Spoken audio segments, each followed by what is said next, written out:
David, how does a customer looking to target the highest value customers in the country use Sonar? Well, the answer to that is very simple.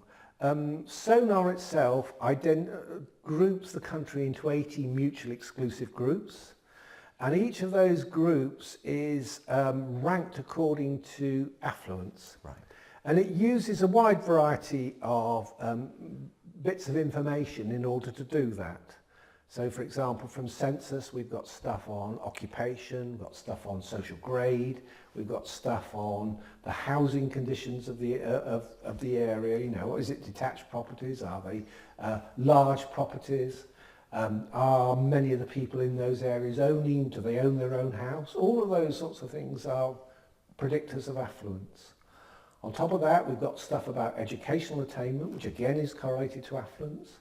And directly we have house price information and council tax data and data on mortgage lending and debt to help us come to a view as to affluence. Then, having known that whether an area is affluent or not, we can use that to target affluent people. So that's a huge amount of data that, well, the average retailer or average company out there just would not have. That's correct. And what you've done is distill that information into postcodes that can be easily associated with their database. So this product makes it easy for marketers to profile their database, to look for people who look like their database, their best customers, through Sonar. Yes. If you have a file of customers or lapsed customers or potential customers, high value customers, customers who bought a particular product, any of those sorts of things, if you've got a group of those people, you can overlay Sonar onto the customer file by means of the postcode, and then you simply count up the number of people or households in each of the Sonar groups, compare that to the expected national number, because all of them have a particular size and therefore an expectation, and look to see where your particular group of customers or whatever they happen to be actually reside. Are they affluent? Are they young? Are they old? Are they in middle age, or are they less affluent even? Yeah. But the beauty of this is that Sonar makes it easy for marketers to profile their affluent customers. Yes, it is. It's a very simple matter to match on a postcode basis, overlay the Sonar code onto your file and count the number of occurrences.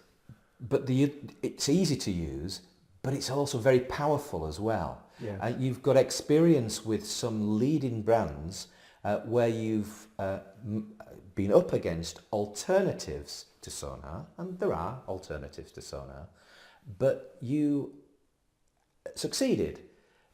Tell us more. Well, there's a wide variety of people who use Sonar currently. We have people in the financial services, we have people, a credit reference bureau, one of the biggest credit reference bureaus in the country, use it.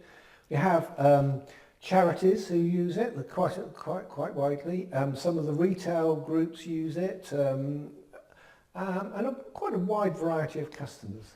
And they all use it in slightly different ways, depending on what their uses are.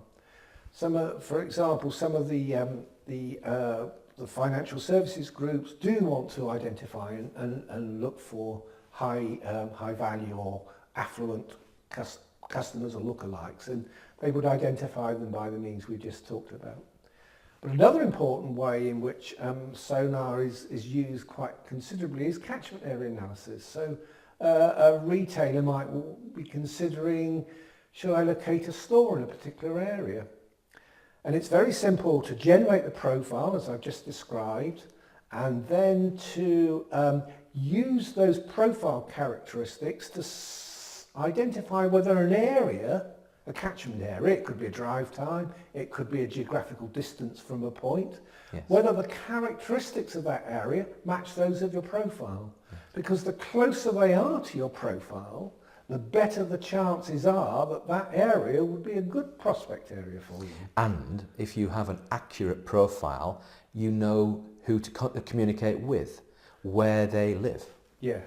You know a bit more than that too. You know whether they like to be young or old, and that can tailor your communication. You know whether they're going to be well educated or not. Well, that might well tailor their communication. The value of their property. Yes, or they might, whether they've got families, whether they've got young children or older children, whether they've got grown-up children. All of those things would help you tailor the communication to that particular group. So it all helps not only to identify them, but then to communicate with them better and to measure the effectiveness of campaign activity.